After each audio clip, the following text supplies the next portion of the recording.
Baie welkom by Wiskunde met Hildegard. Vandag kyk ons na vraag 12 van die NSS 2024 vraestel 1. Dit is die heel laaste vraag van hierdie vraestel, so wel gedaan as jy tot nou toe die video's gekyk het. Indien jy nog nie subscribe het nie, maak asseblief so en laat ons nou begin. Hierdie is fundamentele telbeginsels. In hierdie vraag sê hulle vir ons dat 'n maatskappy ontwikkel 'n 4 karakter kode deur 26 letters van die alfabet en 10 syfers van 0 tot 7 te gebruik. En ons weet dat die kode is in die vorm van letter, syfer, letter, syfer. Nou moet ons bepaal by vraag 12.1 hoeveel verskillende kodes gevorm kan word indien letters en syfers herhaal mag word.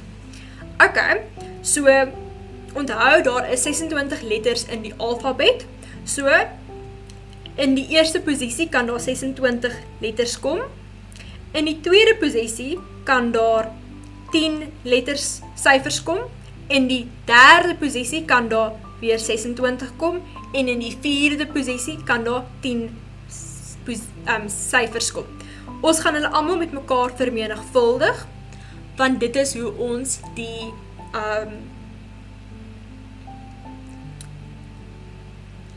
hoe die telbeginsels werk. So dit is die hoeveelheid keuses wat jy het, moet jy altyd vermenigvuldig.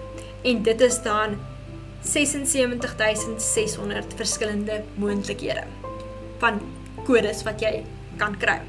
In vraag 12.2 moet ons weer bepaal hoeveel kodes ons kan kry, maar nou is daar 'n bietjie meer reëls. So eerstens sê hulle vir ons dat die letters D, F, I, Q, U en V mag nie gebruik word nie. Ons het 26 letters gehad in die alfabet, maar nou het ons slegs 20 moontlike letters om van te kies. Nou sê hulle vir ons, die kode mag nie met 'n W of 'n Z begin nie. Ok, so nou het ons nog 2 letters minder vir die eerste posisie.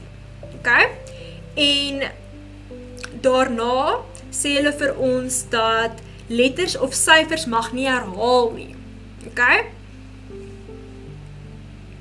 so ons weet dat hierdie nie ook 18 mag wees nie, en hierdie 2 mag ook nie dieselfde hoeveelheid wees nie, want anders te gaan dit herhaal, en ons mag nie herhaal nie. Ok, en die kode moet op 'n onewe getal eindig.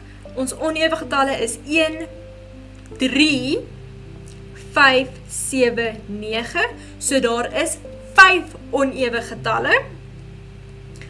Indien ons een van die getalle wat daar is, daar's 0 tot 10, 0 tot 9, as ons een van hulle kies vir die laaste posisie, dan mag ons hom nie weer kies nie, so daar is dus 9 oor, so hier is nou 9, en nou moet ons net uitwerk hoeveel letters is daar, wat ons in die derde posisie kan sit.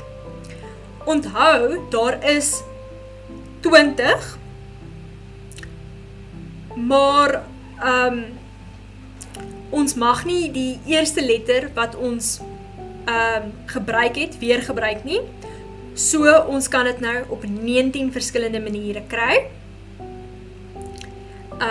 En dit is omdat ons mag nou weer 'n W of 'n Z gebruik in die derde posisie. En ons gaan net almal met mekaar gaan vermenigvuldig om 'n antwoord te kry van 15.390. Ok, en dit is hoe jy vraag 12.2 gaan uitwerk. In die heel laaste vraag van hierdie vraestel, wil hulle nou die aantal 4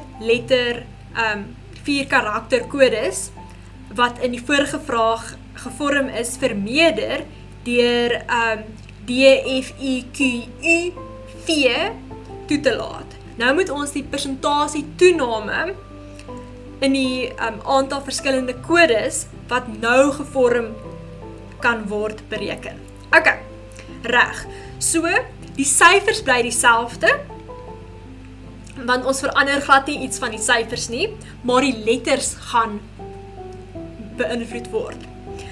So, onthou ons het 26 letters in die alfabet. Nou, die eerste letter kan nie 'n W of 'n Z wees nie. So die eerste letter het 'n totale aantal keuses van 24 letters. Die derde posisie het nou 'n totale aantal van 25 keuses. Want onthou, ons moet slegs die eerste posisie uitsluit.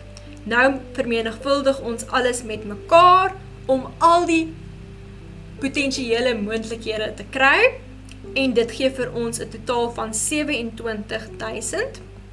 En nou moet ons die persentasie toename van kodes bepaal. So ons gaan sê, die nuwe hoeveelheid minus die ou hoeveelheid kodes gedeel deur die ou hoeveelheid kodes maal 100. Let wel, hulle sê persentasie, so gee persentasie. En dit is dan 75.44%. Ok, en dit is die einde van die video, en ook die einde van die playlist. Baie dankie, en lekker dag verder.